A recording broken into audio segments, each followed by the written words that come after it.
From Boston to Austin and from Silicon Valley to Utah's Silicon Slopes, when it comes to business valuation and strategic transaction consulting, the right partner for your business is Economics Partners.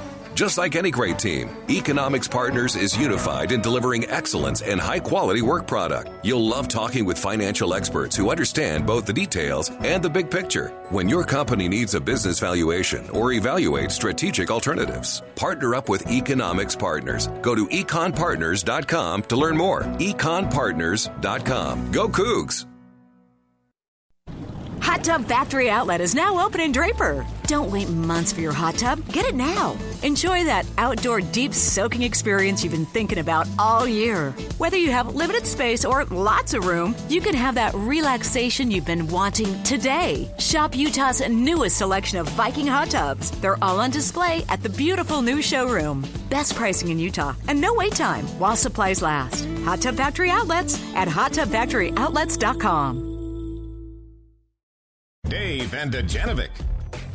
National Suicide Prevention Week. In-depth coverage on KSL News Radio. Back to the Dave Dujanovic, Deb, are on vacation. Marty Carpenter filling in for them today, and we've spent a lot of time in our first hour talking about some death penalty-related news, and want to shift topics to talk a little bit about mental health and the impact on mental health during this pandemic, ongoing pandemic. Hospital capacity is, of course, an issue right now, but healthcare leaders have said publicly, have told us that one of the real limits is our capacity to treat COVID patients because of a shortage of nurses and other healthcare workers. It's just been a really challenging time, as you can imagine. It was really tough on them through the first major wave of the pandemic, and I don't know that they got enough of a break before the Delta variant came back and is once again crowding our hospitals. There's new research coming out now that more than half of COVID-19 healthcare workers might be at risk of mental health problems. 56% of respondents screened positive for at least one mental health disorder, and researchers have found that the risk of these mental health conditions was comparable to rates observed during natural disasters like 9/11, Hurricane Katrina, others like that. I want to welcome in a guest today. Dr. Andrew Smith is the director of the Occupational Trauma Clinic at the Huntsman Mental Health Institute. Dr. Smith, thanks for taking some time to give us your insight on this. Hey, thanks so much for having me. Glad to be here. So you've taken a pretty deep look at this. Can you tell us how frontline workers are coping with the pandemic overall? I know that might be painting with kind of a broad brush, but particularly with the surge we're seeing, how has their mental health been affected? Yeah,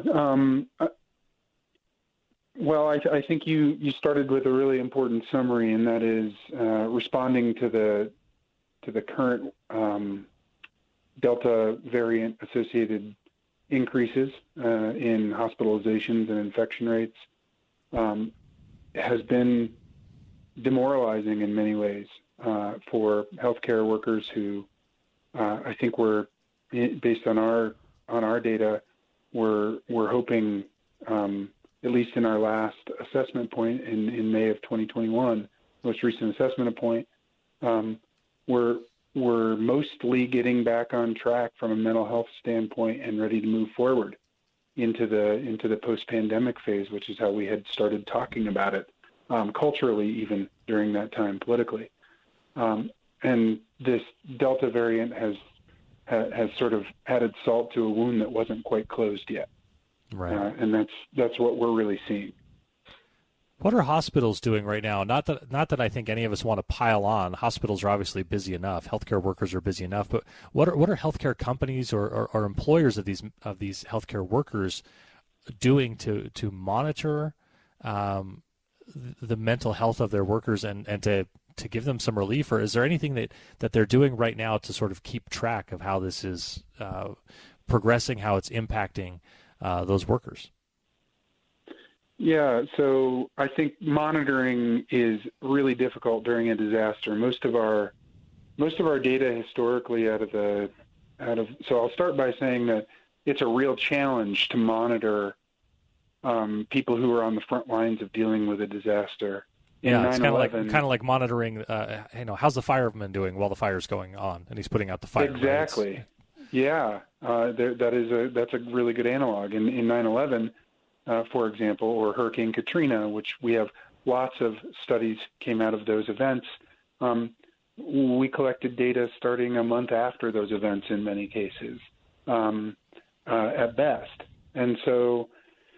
This is a unique monitoring problem. I think there's a lot of fatigue from the healthcare providers and engaging in the monitoring that that healthcare organizations might do for their employees is also pretty onerous and burdensome. So it's a real balance between providing having a pulse on how healthcare providers are doing and not overburdening them. So we'll start kind of giving the benefit of the doubt to the organizations. Mm-hmm. What are they doing right now? Well, I think they're mostly scrambling. The University of Utah, at least the system that I'm embedded in, has a resilience and wellness center that they've funded that is working towards implementing education and interventions for healthcare providers, and it's a scramble to try to keep up with the sort of disillusionment in the ether. It's no matter how many resources get put into this right now, we're seeing nurses drop out.